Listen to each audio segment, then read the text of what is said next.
Welcome back. Hour 2, the JT Show continues here on SuperTalk Mississippi. You got Gerard and Rhino guiding you through the middle of your day. And joining us now, our good friend Robert St. John. He is a multi-talented individual, shall we say, a restaurateur, a chef, a columnist, and an author. You do it all there. Good morning, Robert. Thanks for joining us. Well, I'm just a humble burger flipper here. It's good to be here with you guys. I'm glad to be here this morning. How's it going? Everything going well? Going well for us. Got a little echo there, Robert. See if we can't make an adjustment or something there. But, it's going well for us. How about in your neck of the woods, your industry, which has arguably been hit the hardest of any in this pandemic?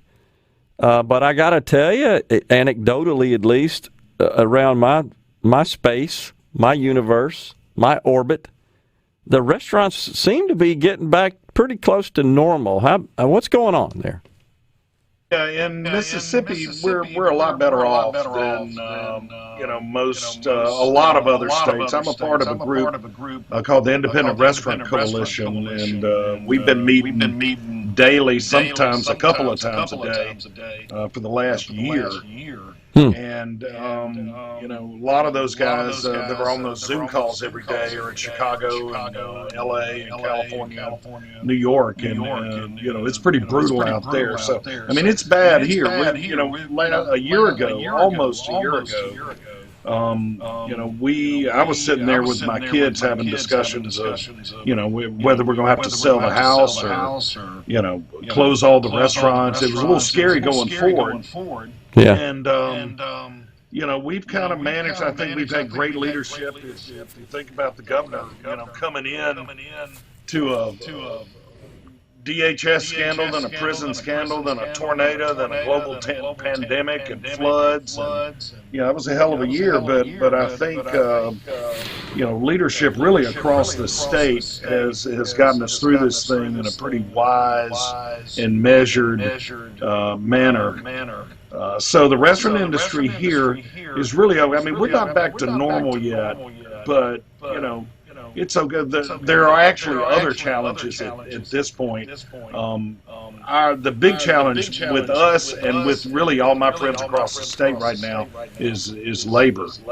And here in Hattiesburg, where our restaurants are, we've really been blessed over the year. I've been open 33 years now here. And we have been blessed to always been able to hire A-plus candidates. And being right across the street from the University of Southern Mississippi has been really a key thing. A lot of those students need to work. I was a student there, and I had to work. But right now, there are 15,000 people that aren't across the street. And so, the government's handing out a lot of money, too, and people don't necessarily need to work. But so there are other challenges that the pandemic brings, more so than just business volume, I guess you could say. Sure. So, and to your point there, you touched on it. The government with this $1.9 trillion so-called stimulus bill that looks like it's probably going to get passed in the House, having come back from the Senate and then signed by the president, does include a carve-out, if you will, for the restaurant industry. And because it was the hardest hit and still is probably nationwide, maybe not so much in Mississippi, but still the one that is struggling to sort of return to normal activity and volumes of revenue. Do you think that's a good move, and is that going to help, especially since, Robert, you're talking to your peers, which I assume are spread about? I know their government shut them down, essentially. Yeah, so restaurants are unique, and that's one thing. It's the number two industry in the country, right behind healthcare. And independent restaurants, which is the segment that got the relief that I've fought for hard for the last 11 months. as a part of the IRC.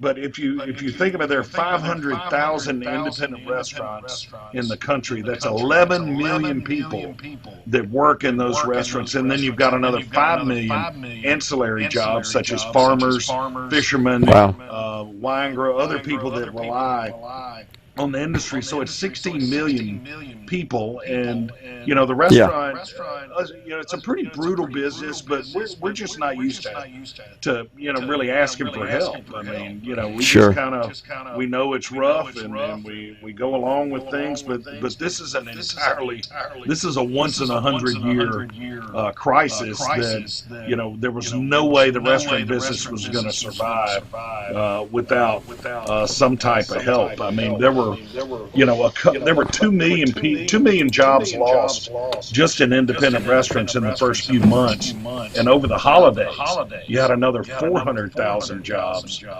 gone just in a matter of weeks. And so I think at least what we've tried to do over the last few months, and I'll tell you, Senator Wicker, even though he voted against that bill, has been key, and I can't tell you what his support, not only by introducing the Restaurants Act, which he did in the Senate last session, but this restaurant relief package that just happened, and I'm not talking about all the other stuff that's in that $1.9 trillion deal. Yeah. I'm talking specifically about restaurants that needed help, or they're going to go away. Senator Wicker and specifically his legislative assistant, a guy named Rob Murray from Long Beach, have been lions in this process. And if you think about the House version last session passed pretty easily. In the Senate, we got up to 52 members, and it was bipartisan. I mean, in these hyper-partisan times, you had Chuck Schumer and a lot of big-time Democrats signing on with Lindsey Graham and John Cornyn out of Texas, and so everybody came together because everybody understood the unique business model of restaurants, and that's the thing. I think it's, if you own a boutique or a sporting goods store, you can open at 9 a.m. and you close at 9 p.m. and people kind of trickle in all throughout the day. Well, in a restaurant, you open at 11 a.m. and really from about 11:30 to 1. You've got an hour and a half window there where you can do your business. And then from like around here, 6:30 to 8, that's dinner. You got another hour and a half. So it's really 3 hours a day. And what happens when the government drops you down to 50% seating capacity, it's just not a business model that could work going forward. And the thing about restaurants is everything is based on seating capacity. Every decision a restaurateur makes before he opens is based on seating capacity. That's my watchdog. So, your amount of your loan payment to the bank is based on seating capacity. Your management salaries, your rent payment, everything is based on seating capacity and how many times you can turn the seats. And so when you've got only a 3-hour window to do business, and then the government cuts you to 50%, it's just not going to work. So, I'm a hardcore conservative guy, typically against, any kind of thing, similar to what I've been fighting for with this year. Sure. It's not just for me. It's a situation to where the restaurant industry is that kind of entry-level industry in a lot of ways, but there are tons of. I grew up with a single mom. You got single moms working to support their families, and we have 300 employees here in Hattiesburg who depend on the decisions we make here. And I would say that the government came through, and again, I can't, even though Senator Wicker voted against that bill, which he should have, to follow along with his constituency, he was key in the 10 months before this, across the I will tell you that people from New York to California know Senator Roger Wicker and his championing of restaurants across this country. Yeah, $28 billion, I think it was. Well, we're up against a break. We got to go, but Robert, appreciate you joining us today and your insight, and all the best to you, my friend. You stay safe. I've never eaten at your place. I don't get down there very much, but I hear it's packed all the time, and I think that's a testament to the quality of the food and service. Come see us. Come see us. You bet. Robert St. John has been our guest. We'll be back with more talk here on the JT Show. Stick around.